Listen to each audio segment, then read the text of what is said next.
welcome back to Cyberspace Investigations. The Switch Pro has been a rumor for almost as long as the Switch itself has been around after people realized the Switch was having trouble running launch games, like Breath of the Wild in particular. People started wondering, well, when's the upgrade gonna come? When are we gonna get 4K like the PS4 Pro and Xbox One X, or a system that can run third-party games? And, well, the rumors kind of persisted all until coming to a head in 2020 when we kind of got more rumors like, oh, the Switch Pro is coming the next year. This is gonna be it. 2021 will be when the Switch Pro launches.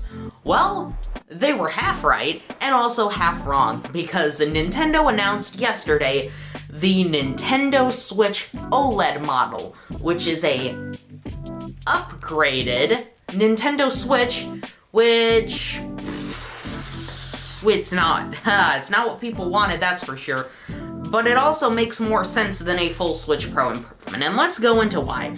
First of all, what people expected. The Switch Pro had been hyped up for multiple years now, and I think that was part of the detriment to the announcement of the OLED model, is that people were really expecting 4K support in docked mode and exclusive third-party modern games such as the latest Call of Duty or a new Battlefield coming to the Switch, which that hasn't been a thing since the GameCube. Let's be real here, after the Wii came out, Nintendo's priority shifted away from power first, or being in line with the competition in general, to more doing their own thing, family-friendly stuff, you know, and that's what Nintendo's known for now, and they've made a bazillion dollars off of that, so I don't know why they'd want to switch things up so rapidly. Either way, people were expecting a huge leap forward, like going from a PS3 to a PS4 Pro kind of level of power. But instead, the OLED model is actually just what the name says, an OLED version of the Switch, which means it has a better screen, bigger screen, a little bit higher resolution in handheld mode, a new dock.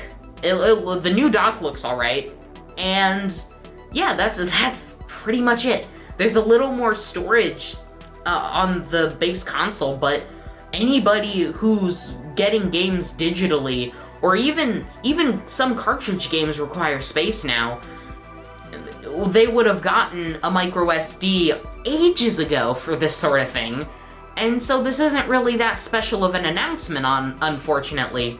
And because of the hype that was built up over the years, people were expecting this revolution, this evolution of the Switch to become a real competitor to even the PS4 and Xbox One, because a lot of late-gen PS4 and Xbox One games couldn't make it over to the Switch because the Switch isn't even as powerful as a base PS4, and with the leap in generation over to the PS5 and Xbox Series X, less so for the Series X because of Game Pass, they got streaming and can really make any games made for next-gen run decent enough on old-gen that it doesn't matter.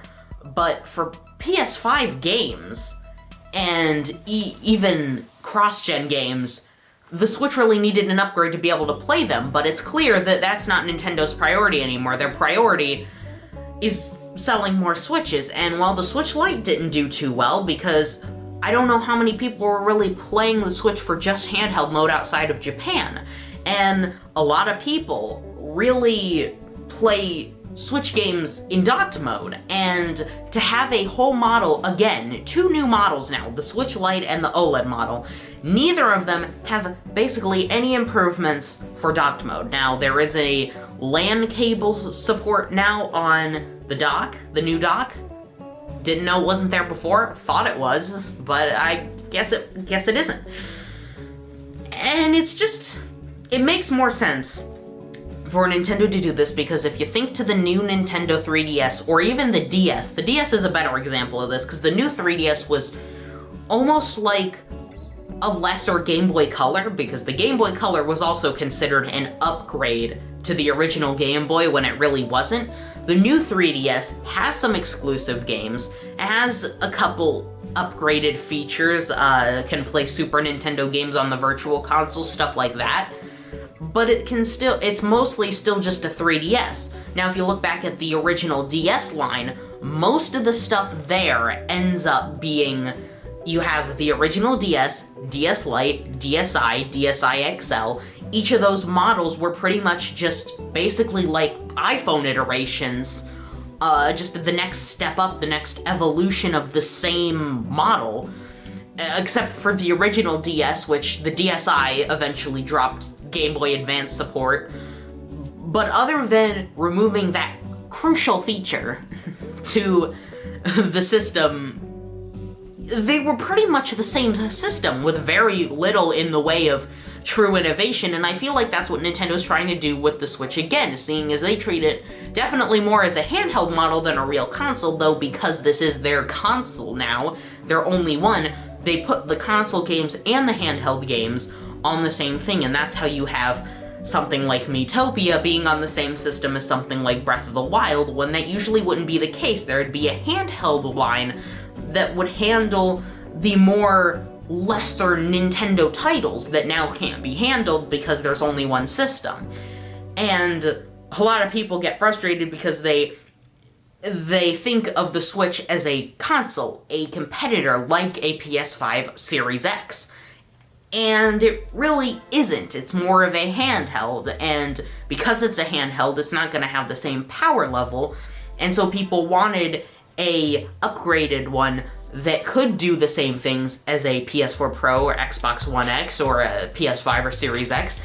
That just wasn't going to happen, because that's not Nintendo's market. Most of their market is in Japan, and most of Japan is really handheld gaming because stuff is kind of cramped over there from what I've seen. And so, of course, they're not really gonna go and just make a hugely upgraded docked model that a lot of people might not buy, because a lot of their audience is still casual. Think about how many people bought Switches for Animal Crossing. Are the crowd that bought Switches for Animal Crossing going to jump at the chance for 4K Ultra HD gaming on their Switch? No, because most of those people probably don't even know what those words mean. And that's the real problem that Nintendo fans are facing, is the realization that Nintendo is not really making games for their audience. They're making games that appeal more to a wider array of people, which, again, there are still some Nintendo games that are at a more hardcore audience, but then you have games like Clubhouse games in the 51 package.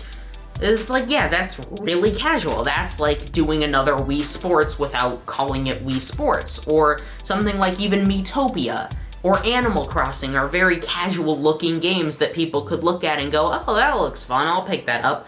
Versus Metroid Dread looks like a very hardcore game that not even somebody who likes Metroid like me would be able to get into because of some of the mechanics they have in there. And they have very specialized games, and they have very casual games, and the hardcore games aren't really their focus, and so neither are their Switch models, because the hardware and software kind of go hand in hand in that way, that the Switch models, you're not going to make a hardcore gamer Switch, because most hardcore gamers don't have a Switch as their main console, and won't. The Switch has already cemented itself as a secondary console for most people like me who would have a PS5, and then have a Switch on the side to play Nintendo games they want to play. Now, because of Nintendo's practices, I've kind of said I'm not buying very many Nintendo games out of protest, but oh well.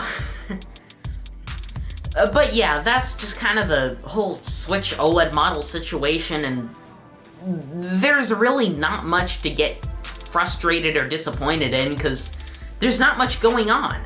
This should have been totally expected, way more than an actual Switch Pro, because Nintendo hasn't ever done a Switch Pro situation before, and if there's one thing Nintendo isn't known for, it's following in the footsteps of Sony or Microsoft, so of course, why would they put out a Pro? But yeah, that's all I've got for this one. So see you guys next week for another great program.